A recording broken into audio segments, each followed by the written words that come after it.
Que el Señor les bendiga mucho a todos mis hermanos y a todos los que van a escuchar esta palabra del Señor. Doy gracias a Dios por la oportunidad que me concede nuevamente de compartir su hermoso mensaje, en el cual se encuentra en Mateo 5, versículo 3, que dice lo siguiente: Bienaventurados los pobres de espíritu, porque de ellos es el reino de Dios. Amén. Tanto el Antiguo como el Nuevo Testamento están centrados en lo principal, que es la salvación, basada sobre el hecho de que el hombre, totalmente arruinado por la caída y por ellos mismos destinados a la muerte y a la perdición eterna, tienen necesidad de ser rescatados y salvados mediante la intervención de un Salvador divino. Así, el mensaje bíblico se distingue claramente de una simple moral religiosa que dé al hombre consejos de buena conducta o que aconseje la mejora del hombre mediante sus propios esfuerzos. También la Biblia se halla a una inmensa distancia de un frío Dios, en el que la lejana divinidad se mantenga indiferente a la suerte de sus criaturas. La Biblia no enseña eso. En el Antiguo Testamento, el Señor se revela como el Dios Salvador. Este es, entre una multitud de otros, su más extrañable título en relación con nosotros, el más bello de ellos. En 2 de Samuel 22, versos 2 y 3, dice lo siguiente: Dijo: Jehová es mi roca y mi fortaleza y mi libertador. Dios mío, fortaleza mía, en él confiaré.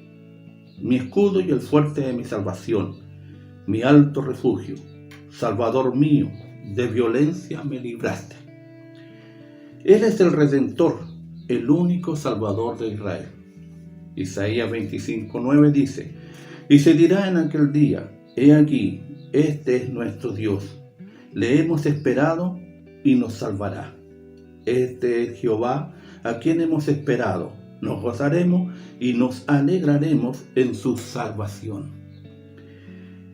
Ya en Egipto empezó a manifestarse en este carácter, al decir en Éxodo 6, versículo 6: Por tanto, dirás a los hijos de Israel: Yo soy Jehová, y yo os sacaré de debajo de las tareas pesadas de Egipto, y os libraré de su servidumbre, y os redimiré con brazo extendido y con juicio grande.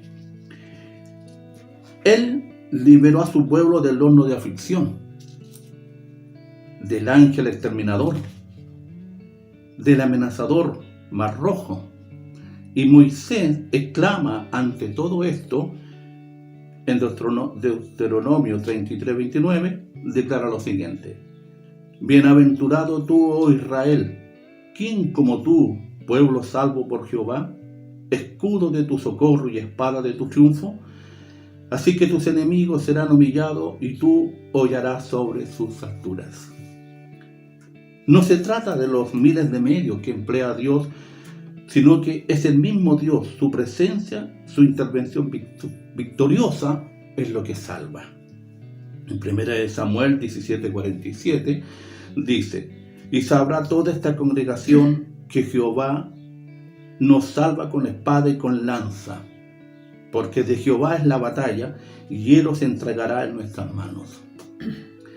David exclama en 2 Samuel 22, verso 3: Dios mío, fortaleza mía, en él confiaré, mi escudo y el fuerte de mi salvación, mi alto refugio, Salvador mío, de violencia me libraste. Él salva a sus hijos, frecuentemente rebeldes a causa de su nombre, para manifestar su poder. Como lo dice en el Salmo 76, 7 al 9. Tú, temible eres tú, ¿y quién podrá estar en pie delante de ti cuando se encienda tu ira? Desde los cielos hiciste oír juicio, la tierra tuvo temor y quedó suspensa, cuando te levantaste, oh Dios, para juzgar, para salvar a todos los mansos de la tierra. El pueblo de Dios es a menudo más débil que el impío, pero su humildad y mansedumbre los marcan como aquellos que serán salvados por Dios.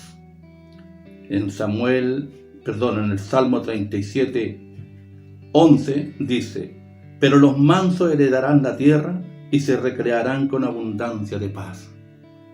El Salmo 106:8 dice: pero Él los salvó por amor de su nombre, para hacer notorio su poder.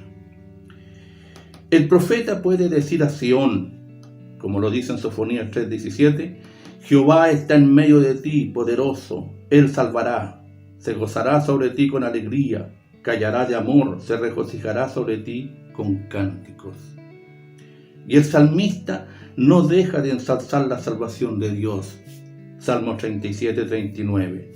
Pero la salvación de los justos es de Jehová, y Él es su fortaleza en el tiempo de la angustia.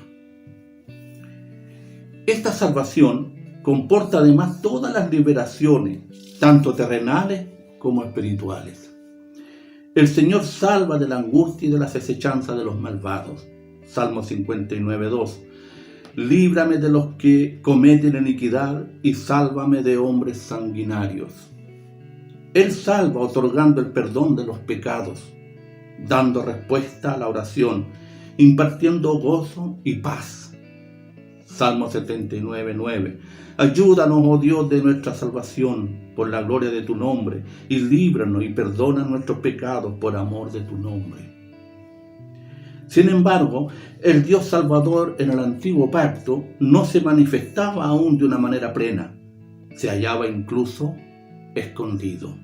Como dice en Isaías 45:15, verdaderamente tú eres Dios que te encubres, Dios de Israel que salvas. Gloria al Señor. El Señor responde a la humanidad sufriente que le pide romper los cielos y descender en su socorro. Isaías 35:4 dice: decídalos de corazón apocado, esforzaos, no temáis, he aquí que vuestro Dios viene con retribución, con pago, Dios mismo vendrá y os salvará. En el Nuevo Testamento, Cristo es ya de entrada presentado como el Salvador, y no solo como un maestro, amigo o modelo de conducta. El ángel dice a José en Mateo 1:21: y darás a luz un hijo y llamarás su nombre Jesús, que en hebreo significa el Señor es salvación. Porque Él salvará a su pueblo de sus pecados. Y Zacarías bendijo a Jesús en Lucas 1:69, y nos levantó un poderoso Salvador en la casa de David, su siervo.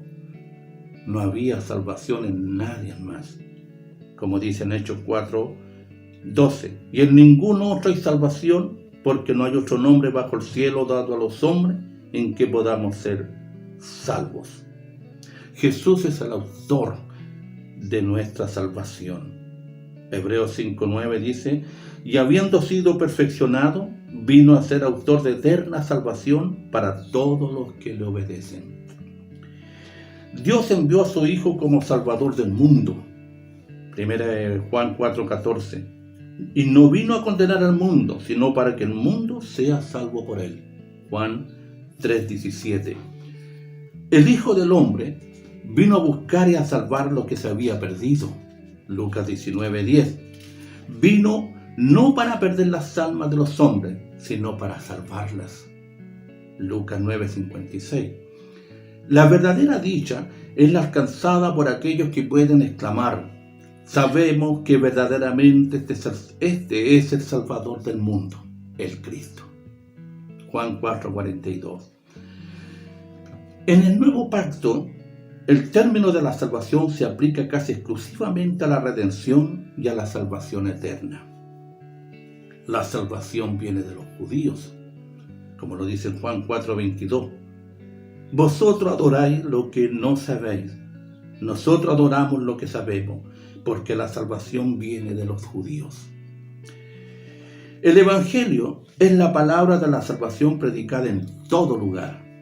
Hechos 13:26, Hechos 28:28.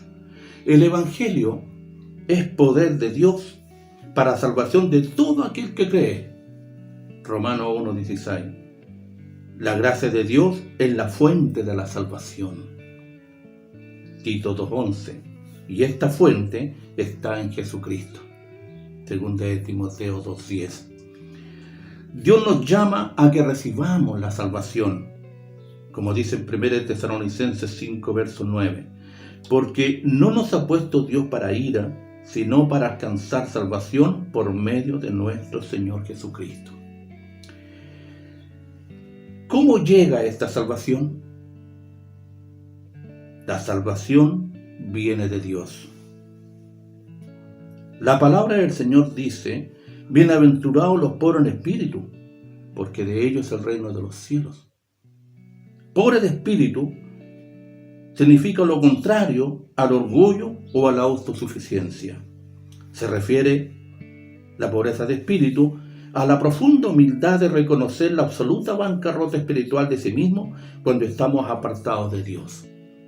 Esto habla de aquellos que están agudamente conscientes de su estado de perdición y sin esperanza, fuera de la gracia divina. En Isaías 57:15 dice: porque así dijo el alto y sublime, el que habita la eternidad y cuyo nombre es el Santo. Yo habito en la altura y la santidad, y con el quebrantado y humilde de espíritu, para hacer vivir el espíritu de los humildes y para vivificar el corazón de los quebrantados. Eso es lo que ve nuestro gran Dios Todopoderoso. Dios mira al quebrantado, al humillado de espíritu, al que se reconoce que está apartado de Dios y merece la perdición eterna. Cuando gime en su corazón por buscar una salida, Dios lo está observando. Cuando el hombre está abrumado por la presencia de sus pecados y busca el arrepentimiento, por si Dios se lo quiere dar. Porque Dios tiene misericordia de quien quiere tener misericordia. En Isaías 66:2 dice: mi mano hizo todas estas cosas, y así todas estas cosas fueron, dice Jehová. Pero miraré a aquel que es pobre y humilde de espíritu y que tiembla a mi palabra. Ve que Jehová mirará al quebrantado de espíritu y reconoce su pecaminosidad y que sabe o reconoce que sin Dios nada podría salvarlo. Por lo tanto, en su corazón clama por si Dios se quiere apiadar de él. O sea, Dios mira un corazón que es humilde, pobre de espíritu, que está herido por el pecado y que es temeroso y reverente hacia la palabra del Señor. Creemos que Dios ha creado al hombre del polvo de la tierra y lo ha hecho y formado según su imagen y semejanza, bueno, justo y santo, pudiendo con su voluntad convenir en todo con la voluntad de Dios. Pero cuando anduvo en honor, no lo entendió él así, ni reconoció su privilegio, sino que por propia voluntad se sometió a sí mismo al pecado y por ende a la muerte y a la maldición, prestando oído a la palabra del diablo. Pues transgredió el mandamiento de Dios que había recibido y por el pecado se separó de Dios, que era su vida verdadera, habiendo pervertido toda su naturaleza, por lo cual se hizo culpable de la muerte física y espiritual. Y habiéndose hecho impío, perverso y corrompido en todos sus caminos, ha perdido todos los privilegios que había recibido de Dios. Mira lo que dice el apóstol después en Romanos 3:10. Como está escrito, no hay justo ni aún uno.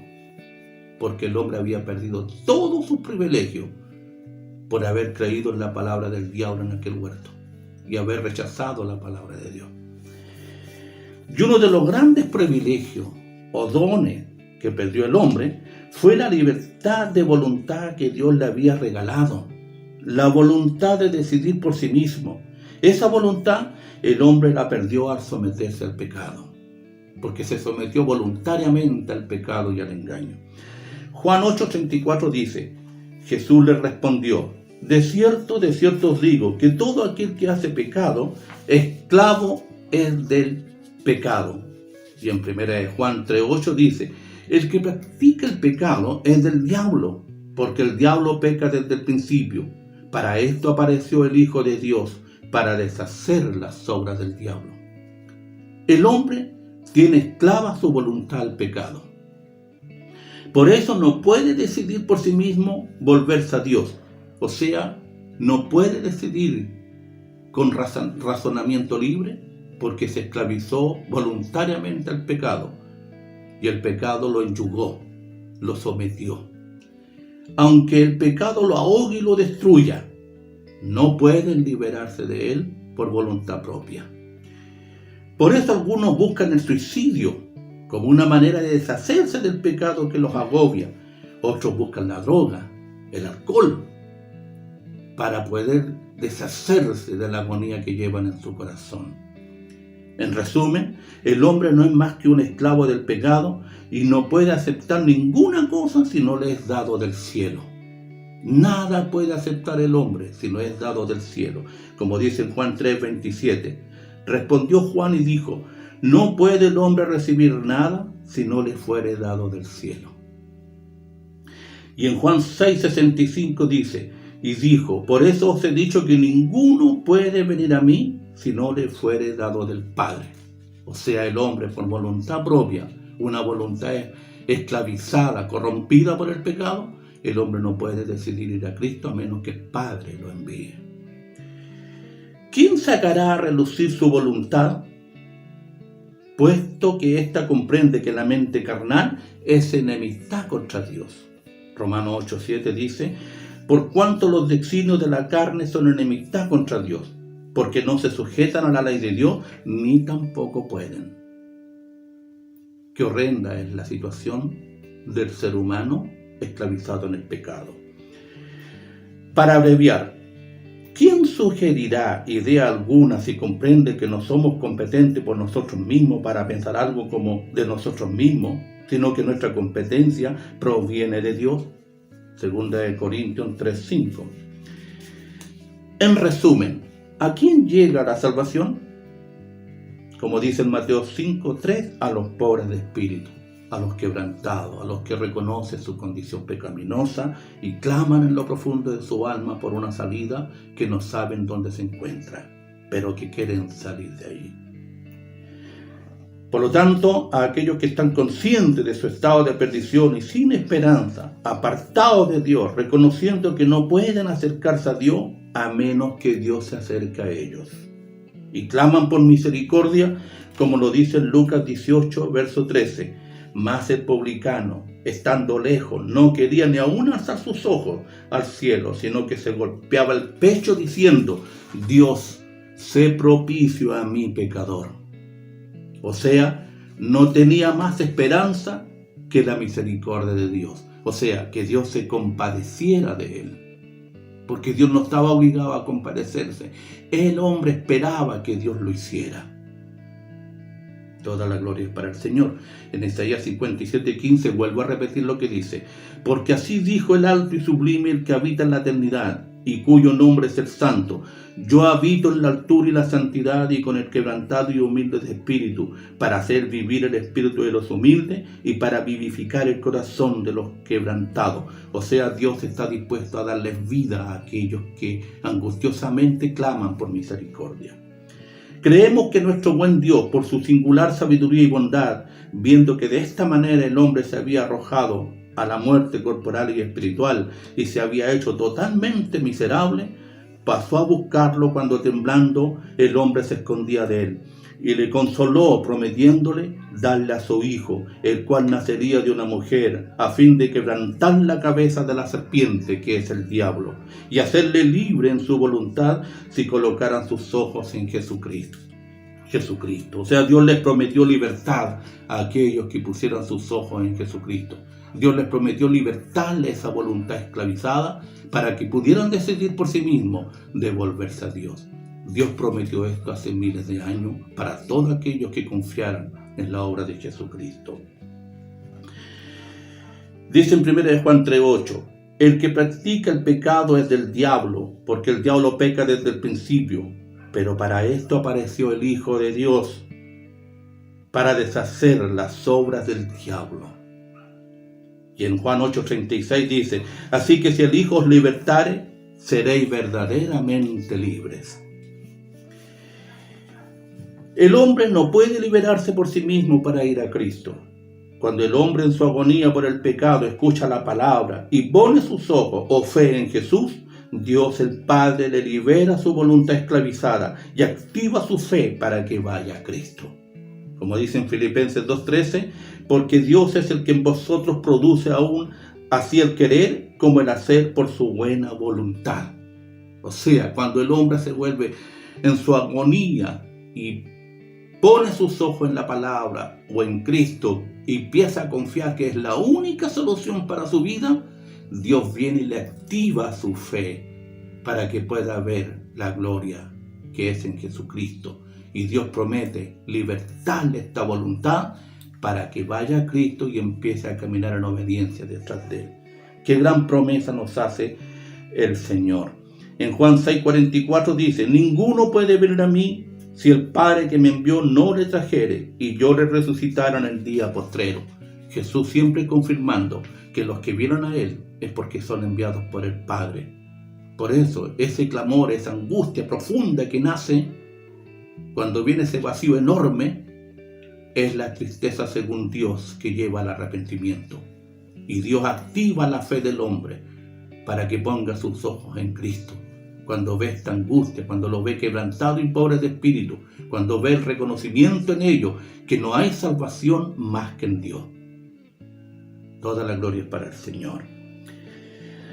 Todavía hay esperanza para el que quiera ser libre del pecado que le lleva a la condenación. Todavía puede clamar por si Dios se apiada de ello, aunque Dios en su misericordia ha ofrecido la salvación al pecador por los méritos de Cristo. Esa salvación no se puede recibir sin la fe del pecador. O sea, por más que Dios prometa, si el hombre no pone su fe en lo que Dios le está prometiendo y no pone su fe y su confianza en Jesucristo como único Salvador, Dios nada puede hacer por ello. Por eso, cuando el hombre o la mujer se rinde ante su debilidad pecaminosa, reconoce su pecado que lo está destruyendo y llevando a la muerte eterna, y clama desesperadamente por un camino de salvación, y aparece el mensaje de Cristo, aparece el mensaje de la palabra de Dios, prometiendo a Cristo como Salvador, cuando ponen los ojos en Él, Dios envía su Espíritu Santo para terminar esa convicción de pecado y activar esa fe para que puedan poner sus ojos en Cristo. Y Dios le liberta su voluntad, oprimida por el pecado y el diablo. Y cuando Dios liberta esa voluntad, el hombre puede correr y refugiarse en Cristo. Cuando Dios interviene primero. Si no, jamás, nunca podríamos haber clamado si el Espíritu Santo de Dios no hubiera intervenido en nosotros, no hubiera activado esta fe. Si no hubiera abierto nuestros ojos y la pusiéramos en Cristo, todavía estaríamos en tinieblas. Por eso toda la gloria de la salvación viene de Dios, en el cual Jesús lo confirma siempre. Nadie viene a mí si no es dado por el Padre. Por eso todavía hay esperanza para el que quiere clamar y salir de su estado pecaminoso y de perdición eterna, porque la única esperanza es Jesucristo. Por eso dice el apóstol en 2 Timoteo 2:8, acuérdate de Jesucristo, del linaje de David, resucitado de los muertos conforme a mi evangelio. Así que acuérdate de que solo Jesucristo puede libertarte de la servidumbre del pecado, como dice en Hebreos 2, 14 y 15. Así que, por cuanto los hijos participaron de carne y sangre, Él también participó de lo mismo, para destruir por medio de la muerte al que tenía el imperio de la muerte, esto es, al diablo, y librar a todos los que por el temor de la muerte estaban durante toda la vida sujetos a servidumbre. ¿Ven? Jesús prometió libertar a los enyugados por el pecado, libertarlos de la opresión, porque Cristo derrotó al emperador de la muerte, que es el diablo, y libertar a todos los que estaban sujetos por tantos años bajo servidumbre. Qué maravilloso es el trabajo que Cristo hizo y que consumó con su muerte en la cruz, para que todos los que pusieran sus ojos en Él pudieran ser salvos. No les exigió obra alguna, sino que solamente su fe de poner los ojos en lo alto, como pasó en el Antiguo Testamento cuando Israel pecó, y Dios mandó serpientes venenosas y empezaron a morder a los murmuradores, muchos murieron. Y Dios le ordenó a Moisés levantar una serpiente de bronce bien alto donde todos lo pudieran ver. Y a nadie no obligó, solamente dijo: todo aquel que ponga los ojos en esta serpiente vivirá. No les pidió obras, ni rituales, ni ceremonias, solamente que pusieran los ojos. Muchos que estaban mordidos por esa serpiente pusieron los ojos en esa serpiente de bronce y eran liberados de la muerte. Eran sanados instantáneamente. Ese es un simbolismo de lo que vendría después. Ahora Cristo está en lo alto. Murió en esa cruz para que todos los que estaban muertos en pecado pudieran verlo y pudieran recibir vida a través de él. No es una obligación, es para el necesitado y quebrantado de espíritu, el que quiere salir de la condición en que se encuentra. Así que el clamor es que Dios tenga misericordia de todos aquellos que en su aflicción por causa del pecado se dan cuenta de su condición y perdición y saben que por sus esfuerzos y buenas obras jamás llegarán a Dios, y ponen su fe en los méritos de Jesucristo y confían que Él los puede libertar. Termino diciendo Juan 8:36, así que si el Hijo os libertare, seréis verdaderamente libres. Juan 5:24, de cierto os digo, el que oye mi palabra y cree al que me envió, tiene vida eterna, y no vendrá a condenación, mas ha pasado de muerte a vida. Aférrese a esa promesa que Dios dio en su palabra. Gloria a Dios, que Dios les bendiga a todos. Amén.